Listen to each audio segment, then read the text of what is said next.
दोस्तों ये आन तैर रफ्ता पटवारी साहब जेड़े के बहुत ही खूबसूरत कलाम सुनाइंदे पे हूँ यकीनन मेरे को सिर्फ 4 बंदे बैठे ते चवे उस्ताद शायर जिन्होंने सुन के असा शायरी लिखण दा सानू एजाज मिलिया है कि तू डटा है मैं मजबूर जो आकाश बिरा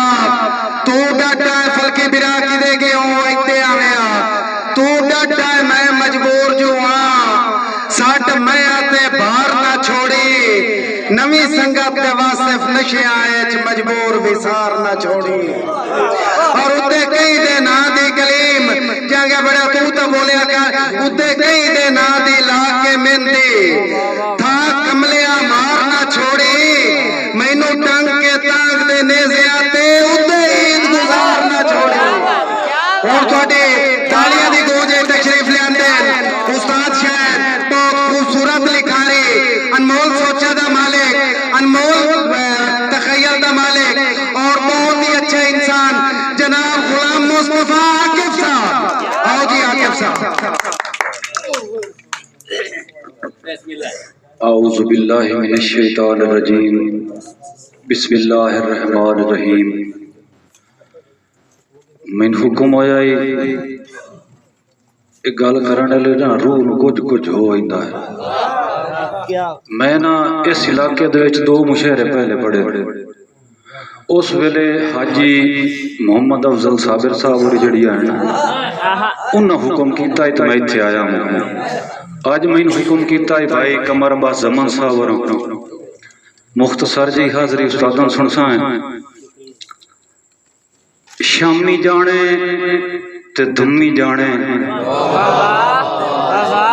सिख साडी ओ लम्मी जाने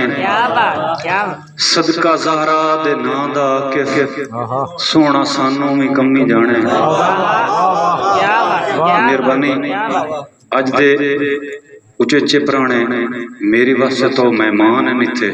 मेरे भाई मार सकलैन कोड़ियाना साहब उस्ताद तैब साहब फरमांदे हैं कि तेरी मिट्टी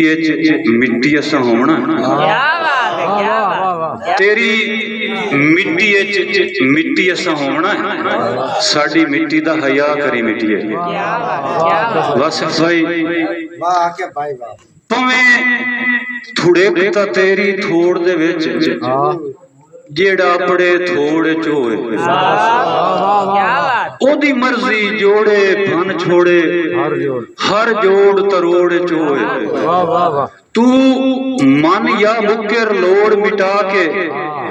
हे सच्चे लोड़ चोए एक आकिफ हरफ सिंजाप दी एक हरफ दे मोड़ चोए। भाई सकलैन तहरीर नू मन तकदीर दियां लाइयां चाड़ियां वेख के चुप रहो। मेहरबानी वासिफ भाई सकलैन भाई तहरीर नू मन तकदीर दियां लाइयां चाड़ियां वेख के चुप रहो